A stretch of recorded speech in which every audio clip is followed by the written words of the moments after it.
കൊടുക്കുമ്പോ പിന്നെ ചുമ്മാ അങ്ങ് കൊടുക്കാതെ വല്ല ബോക്സിലും ആക്കി കൊടുക്ക. ഞാനിപ്പോ എന്തിന്റെ കാര്യമാണെന്ന് പറഞ്ഞ് നിങ്ങൾക്ക് ആലോചിക്കണ്ട. നമ്മുടെ മുന്നത്തെ വീഡിയോ കണ്ടാൽ മതി, നിങ്ങൾക്ക് എന്തായാലും മനസ്സിലാവും. ഒരു കാലത്ത് ട്രെൻഡിങ് ആയിരുന്ന ഒരു എയർപോർട്ടായിരുന്നു. വേറെ ഒന്നും കൊണ്ടല്ല, അത്രയും വിലക്കുറവ് ഇതിനുണ്ടായിരുന്നു. ആ ഒരു ടൈമിൽ വാങ്ങിച്ചതായിരുന്നു ഇവനെ. ഇതിന്റെ ഉള്ളിൽ ഇങ്ങനെ ഒരു ചാർജറിന്റെ കേബിൾ ഉണ്ട് പോലും നിനക്കറിയില്ലേനു. കാരണം നമ്മുടെ സി ടൈപ്പ് ആയതുകൊണ്ട് ഫോൺ തന്നെ യൂസ് ആക്ക. ഇനി കേബിൾ അവിടെ നിൽക്കട്ടെ, നമുക്ക് ഈ പെട്ടിയാണ് ആവശ്യം. അതിന്റെ ഉള്ളിൽ നമ്മുടെ ആളെ നിറച്ച് ആ ഒരു പെട്ടിക്ക് ചെറിയൊരു മേക്ക് ഓവറും കൂടി ചെയ്ത് കൊടുത്തിട്ടുണ്ട്. സംഭവം എനിക്ക് ഇവക്ക് ഓരോന്ന് കൊടുക്കുന്നത് ഭയങ്കര ഇഷ്ടമാണ്. കാരണം എന്താ വെച്ചാൽ ഒരു വട്ടം ഓക്ക് കൊടുത്തത് എനിക്ക് 1 lakh വരെ അടിച്ചിട്ടുണ്ട്. ആ കൊടുത്തത് എനിക്ക് ഓൾക്ക് സന്തോഷത്തോടെ കിടക്കാൻ പറ്റിയില്ല. എന്നിരുന്നാലും ഈ ടൈമിൽ എനിക്ക് പറ്റി.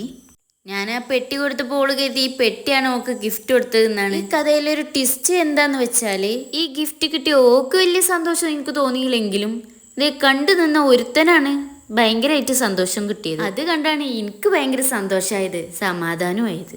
കാരണം ഒരാളെങ്കിലും ഉണ്ടല്ലോ എൻ്റെ വർക്കിലൊന്ന് അഭിനന്ദിക്കാനേ.